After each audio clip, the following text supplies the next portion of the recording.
encountered was on a pace to approach or surpass previous monthly highs.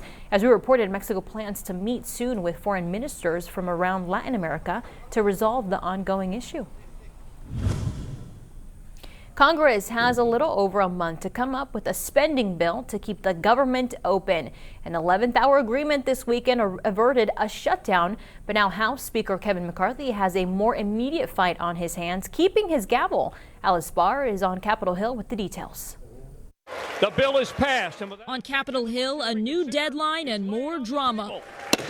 After a chaotic weekend, Congress narrowly avoiding a shutdown by passing legislation to fund the government for 45 days.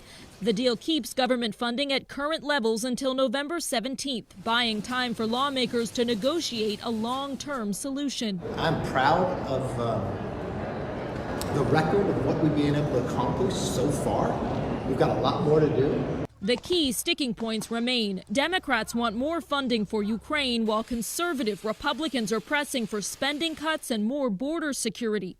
And after Speaker McCarthy got help from Democrats to pass the stopgap government funding bill, far-right Republicans are doubling down on their threats to try and oust him from the Speaker's job. Florida Congressman Matt Gaetz has said he will call for a vote to push McCarthy out this week. Kevin McCarthy's true coalition partner on all things of substance has been the Democrats this Congress. Speaker McCarthy pushing back against the hardliner within his own party. Bring it on, let's get over with it, and let's start governing. If he's upset because he tried to push us in a shutdown and I made sure government didn't shut down, then let's have that fight. President Biden signed the short-term funding bill just before the shutdown deadline, then issued a pointed message. I strongly urge my Republican friends in Congress not to wait. Don't waste time as you did all summer. Pass a year-long budget agreement. With a new deadline fast approaching, urgent calls to keep lawmakers from pushing the country to the brink again. In Washington, Alice Barr, NBC News. Continuing to grow as college students return to the classroom, we take a look at how one local university in the Coastal Bend is looking to reach more students. And a new vision will tell you about the potential changes coming to the city of Aransas Pass. Thanks for watching Chris 6 News at 5. You're watching Chris 6 News at 5. I'm at Bgca at Texas A&M University in Kingsville, where the school has seen a significant enrollment increase after years of decline. It's such being a small, tight community. It's more when you walk in, you feel automatically welcome and as a family. Gerardo Garza and Raylen Ayala are both Kingsville locals. They say they chose TAMUK not only to be closer to their family, but because they also saw the school as a great opportunity for their education. The biggest opportunity over here in TAMUK is the handshake program that they have that gives a lot of opportunities to upcoming engineers to get out into the field, to get hands-on work experience. Since last fall, the university has reported an 8% increase of enrollment, mainly among local students. Dr. Robert Vela, president of the university, says it may be from community outreach and having more scholarships and grants available for students. To be sure that our students know that they have a home here. So for us, it's been an effort around building relationships, authentic relationships, ensuring that students know that A&M Kingsville is an option for them. Retention rates also went up by 5%. But at the end of the day, I think our competitive edge is really a family-oriented community, really designed to ensure that our students graduate and prosper. Vela says the university welcomed over 6,000 students this fall semester. He says he's glad to see more locals are choosing to stay in Kingsville for their higher education. Now, our investment is in our backyard, and we want to make sure that we're there, that everyone in our backyard feels that we're here for them, and that this university is an option for them. And the students agree. Kingsville is a real hands-on school, so instead of just sitting in a classroom, we're out there in the field actually learning. Vela says he expects the number of students enrolled to continue to grow and to see more local students pick TAMUK for their education. Reporting in Kingsville, I'm at Bgca Chris 6 News. In Aransas Pass, city leaders are looking to make changes and they want to hear from you.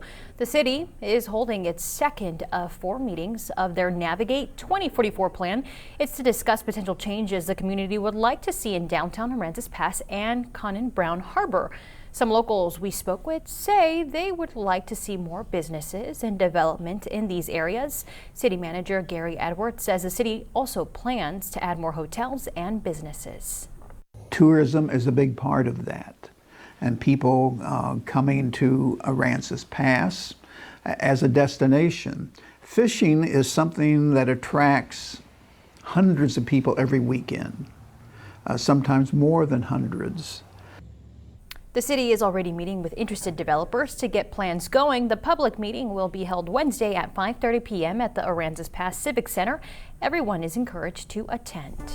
Time now for a look at the roadways. Stephanie Lauber is standing by with the latest on how traffic is flowing right now. Hi, Steph. Hey Clara, let's take a look at SPID. It has been a bit messy throughout the day. Right now, probably the driest I've seen it all afternoon, but we still have rain coming down in the area. So around the island, Parkway 22 a little busy where we had that construction. Once you pass the intersection for 361 there, Commodores were looking good all the way over the JFK Causeway.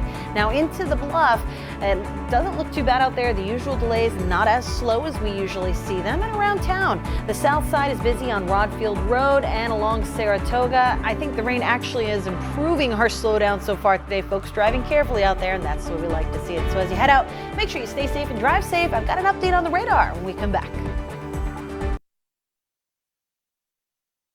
Now, your Chris 6 weather forecast. Hey everyone, welcome back. We are looking at some beneficial rainfall here across the coastal bend, but it is causing some flooding concerns along the south side of Corpus Christi, where there's a flood advisory out until 6:15 tonight. So just keep that in mind. We're getting a little bit of a break right now, exactly where we needed a pause in the rainfall as those showers hang out to our south between Nueces County and northern Baffin Bay. Notice the yellows, oranges, and reds. Very heavy downpours there. We're also seeing some heavy downpours approaching Skidmore here, so be careful, especially if you're going to be traveling along 37. That's where we've seen kind of that line of showers moving on through. Putting things in motion now. The past couple of hours have been pretty soggy here for us across the coastal bend, as opposed to our inland communities where they really haven't seen a whole lot. Hebbronville, you've managed to escape the rain and had some of the warmest temperatures area-wide, reaching 90 just a short time ago, but there is a good downpour off to your west, and some of those showers may clip you. Obviously not as heavy of a downpour, but still something. Falfuria staying dry for now as well, but it's a different story in Live Oak County, where we just had a big batch of storms move to the north up toward the San Antonio area. So if you've caught the pattern by now, these showers are kind of in a line that's moving from the Gulf of Mexico up generally the I-37 corridor, and we've seen heavy downpours at times. That's had a direct impact on our temperature. So this is how things stand right now. 84 in Beeville, feeling like 90. We still have a good deal of humidity out there. 78 in Mathis, feeling like 81. 79 in Robstown, feeling like 85, and 81 degrees. CIA feeling like 89 right now. So you can tell it's a bit of a mixed batch with the temperatures depending on where that rain has happened. Now, we will see a lull tonight, say about sunset through midnight with that rainfall. But the reason why we're seeing this organized line of showers and storms is because in the atmosphere, this black dash line right here, that is a trough or a wrinkle of low pressure. And so that's where all the ingredients are meeting to give us those showers. And this line carries all the way back into the hill country past San Antonio. So we're going to be seeing the similar kind of setup as we head on into Tuesday. But I think we'll have a little bit more sunshine, and maybe that'll help out with some of those soggy yards out there. But as far as the next 24 hours go, here's our lull in the rainfall. Again, generally after sunset through about midnight, 1 a.m., stray showers, not the washout we've seen this afternoon.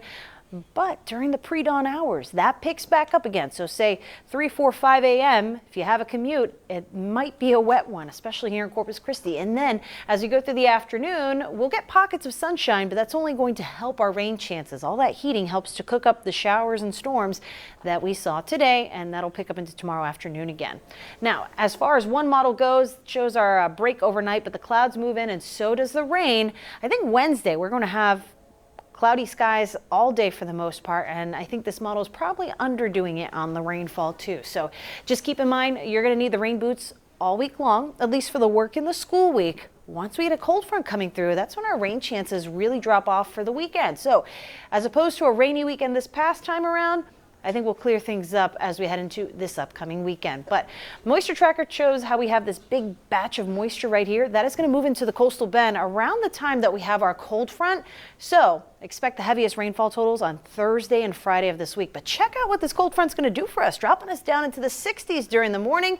Saturday afternoon, we are going to be hanging out with a high in the upper 70s. Clara? Thank you.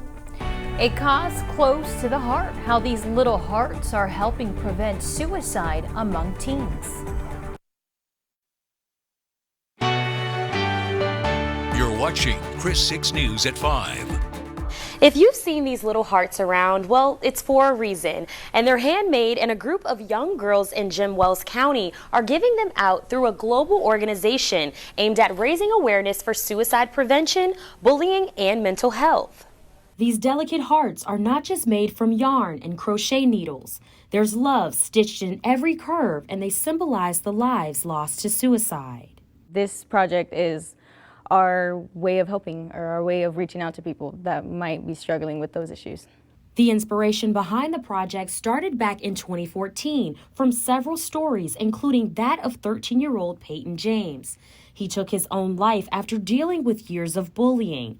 A year later, the Peyton Heart Project was created and has turned into a global effort to show people their lives matter. It's a problem that's a little overlooked.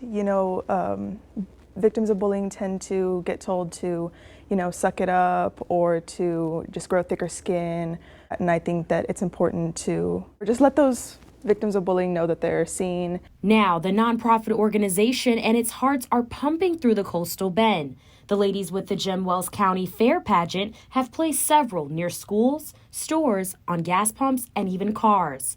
Ms. Alma Overa is the creative hands behind the ones you see around town.